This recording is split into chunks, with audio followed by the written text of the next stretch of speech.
सर्वप्रथम आज के कार्यक्रम में हमारे बीच उपस्थित कॉलेज के रिस्पेक्टेड प्रिंसिपल सर, नेहरू युवा केंद्र के कोऑर्डिनेटर्स, बाकी विशिष्ट अतिथिगण एंड मोस्ट इम्पॉर्टेंट मेरे युवा साथी, आप सभी का नेशनल यूथ डे पे सर्वप्रथम मैं आप सबको हार्दिक बधाई देती हूँ और अपने दिल की गहराइयों से स्वामी विवेकानंद जी को नमन करती हूँ।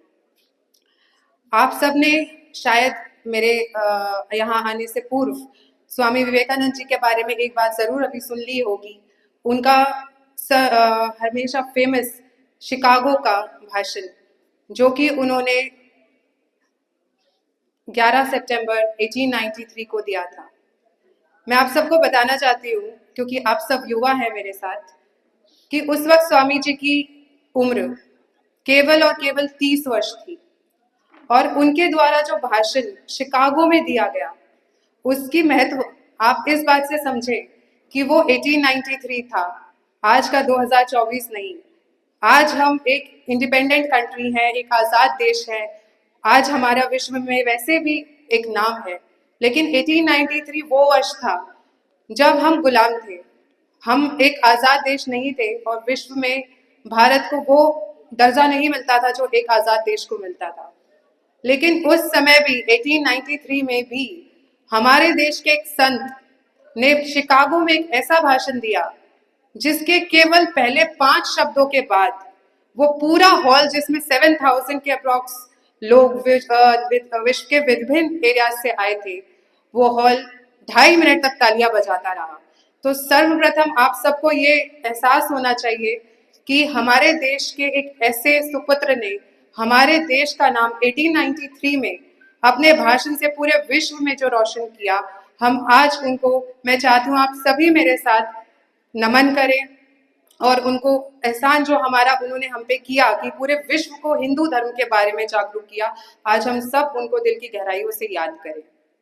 स्वामी विवेकानंद जी के बारे में जितना मैं कहूँ उतना कम है और वो उन लोगों के प्रेरणा स्रोत रहे हैं जिन लोगों को मैंने कभी अपना प्रेरणा स्रोत माना, चाहे सुभाष चंद्र बोस जी हो, महात्मा गांधी जी हो, रविंद्रनाथ टैगोर जी हो, निकोला टेस्ला, ये ऐसे लोग हैं, एपीजे अब्दुल कलाम जी, उनको हम में से बहुत युवा जो है अपना प्रेरणा स्रोत मानते हैं। लेकिन आप देखेंगे तो ये लोग अपना प्रेरणा स्रोत स्वामी विवेकानंद जी को मानते थे। रविंद्रनाथ टैगोर जी ने कहा था, कभी भारत को जानना हो तो स्वामी विवेकानंद जी को पढ़ लो, पूरा भारत स्वामी विवेकानंद जी में समाता है। तो ऐसे विशेष व्यक्ति के बारे में सैकड़ों कहानियां हैं। मैं आप सबके साथ 3 ऐसी साझा करूंगी, क्योंकि मुझे अभी जैसे स्टेज से भी बताया गया कि आप लोगों को सक्सेस के बारे में भी बताना है, तो मेरी सक्सेस के पीछे मैंने बहुत लोगों से प्रेरणा ली और स्वामी विवेकानंद जी की ऐसी 3 कहानियां जिन्होंने मुझे बहुत प्रभावित पूरे जीवन भर में अपने किया, चाहे वो मेरी पढ़ाई कॉलेज की रही हो, स्कूल की रही हो, या आईएएस बनने की तैयारी रही हो, या आज भी रही हो। आज भी मैं ये सारी कहानियों के माध्यम से ही अपने जीवन में प्रेरणा लेती हूँ। सबसे प्रथम आपके साथ में शेयर करना चाहूंगी कि स्वामी विवेकानंद जी जब शिकागो भाषण के लिए अमेरिका गए थे, तो एक बार क्या हुआ, एक व्यक्ति ने उनसे भाषण से इतने प्रभावित होकर और उनके विचारों को देख के उनको कहा कि आप ये कैसे कपड़े पहनते हैं। धोती कुर्ता पहन के गए थे स्वामी जी हमारे देश का। उनको कहा कि आप क्यों नहीं अच्छे कपड़े, कोट सूट बढ़िया कपड़े पहन के घूमते हैं। स्वामी जी ने उनको जवाब दिया कि हो सकता है आपके देश में आपको जेंटलमैन एक दर्जी बनाता हो, लेकिन हमारे देश में आदमी का व्यक्तित्व, उसका कैरेक्टर, उसके विचार उसको जेंटलमैन बनाते हैं।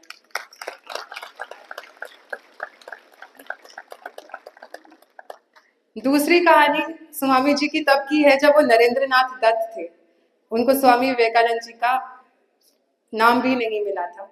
एक बार वो वाराणसी में एक मंदिर में गए, और ये आप लोगों में से आई एम श्योर बहुत के साथ हुआ होगा, मेरे साथ हुआ है, लेकिन देखिए उन्होंने उससे सीख ले ली, हम में से बहुत सीख नहीं लेते। वो मंदिर से वापस आ रहे थे, हाथ में उनका प्रसाद था, तो कुछ बंदर जो है उनके पीछे पीछे प्रसाद के लिए चलने लग गए। स्वामी जी यंग थे, इतना नहीं था उनको उस वक्त अनुभव, तो वो डरने लग गए। जैसे जैसे बंदर उनकी तरफ जा रहा है, स्वामी जी पीछे पीछे पीछे पीछे हो रहे थे, तो उनको पीछे से किसी ने आवाज दी कि डरो मत, इनका सामना करो। उनको लगा ये ईश्वर की आवाज है। स्वामी जी ने पीछे मुड़े, बंदरों की आंख में आंख डाल के देखा, अरे ये तो बंदर डर गए। जैसे ही स्वामी जी ने उनकी तरफ फुल कॉन्फिडेंस से देखा, बंदर डरे गए। स्वामी जी ने एक कदम बंदर की तरफ बढ़ाया, बंदर पीछे। स्वामी जी ने फिर आगे बढ़ाया, बंदर और पीछे। एंड 2 कदम स्वामी जी और आगे बढ़े, सारे बंदर वहां से भाग गए। अब ये मेरे साथ भी पर्सनली हुआ है, आप भी कभी गए होंगे हनुमान जी के मंदिर में, हमेशा पहाड़ों पे बंदर मिलते हैं। स्वामी जी ने सीख क्या ली इससे कि ये जो बंदर है ये बिल्कुल वैसे जैसे हमारे नेगेटिव ख्याल, जैसे हमारी कठिनाइयां, जैसे हमारे चैलेंजेस, इनसे हम जितना डरते हैं अपनी समस्याओं से, ये उतना हमको सताती हैं। और जिस दिन हम कॉन्फिडेंटली डट के इनके समक्ष खड़े हो जाते हैं और की तरफ बढ़ते हैं, ये हमसे दूर भाग जाती हैं। ये मैं हमेशा अपने जीवन में अपनाया, आप भी अपनाइए। किसी चैलेंज से कभी मत डरिए। Face everything that life throws on you. जीवन आपके पास जितने चैलेंजेस, जितनी कठिनाइयां जिसके जीवन में है, टेक माय वर्ड, जो आदमी जितने समस्याओं से गुजरता है उतना ही वो आदमी सक्सेसफुल होता है। जिसको आसान जीवन मिल जाता है उसके लिए सक्सेस ज्यादा मुश्किल है। जिसके जीवन में जितनी कठिनाइयां, जितना उसको परिश्रम, जितना चैलेंजेस, उतना ज्यादा सक्सेसफुल। तीसरा, मैं अध्यात्म का उदाहरण देना चाहती हूँ समाज, क्योंकि स्वामी जी स्पिरिचुअल थे। उन्होंने हिंदू धर्म की सभी किताबें, चाहे हमारे वेद हो, वेदांत हो, रामायण हो, महाभारत हो, गीता हो, सब कंठस्थ थे उनको। और दूसरे भी विश्व के जो धर्म थे उन्होंने पढ़े थे। हिंदू धर्म उनके अंदर था। धर्म के बारे में कई लोग नहीं समझ पाते कि हिंदू धर्म कितना महान है। स्वामी जी का एक उदाहरण मैं आपको उनका बताती हूँ।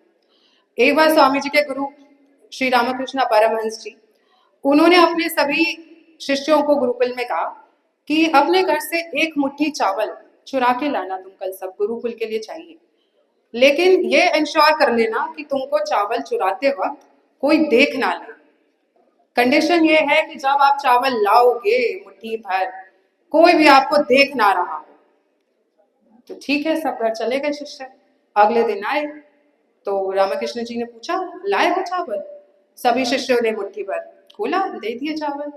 स्वामी जी की बारी आई विवेकानंद जी की, तो देखा दोनों हाथ खाली। अब गुरु जी ने पूछा कि भाई तुम्हें भी कहा था मैंने चावल लाने के लिए, क्यों नहीं लाए चावल?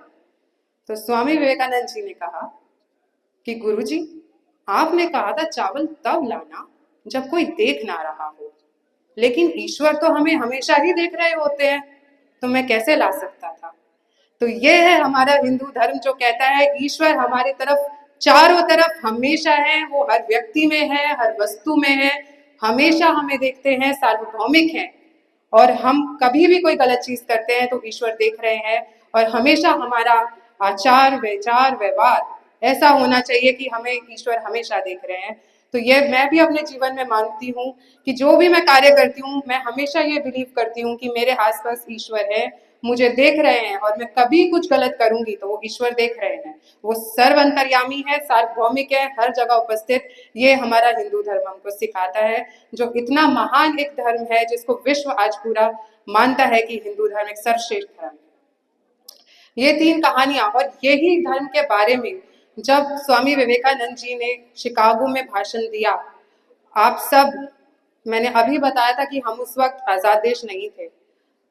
उसके बाद अगले दिन अखबारों में जो वर्ल्ड पार्लियामेंट ऑफ रिलीजन्स, जिसको विश्व धर्म संसद के नाम से जानते हैं हम, उसके बारे में छपा। तो जो अमेरिका का सबसे बड़ा अखबार न्यूयॉर्क हेरल्ड, अब आप सुनिए तो आपको उसमें पता चलेगा कि कितनी बड़ी बात उसने लिखी स्वामी विवेकानंद जी के बारे में और हमारे देश के बारे में।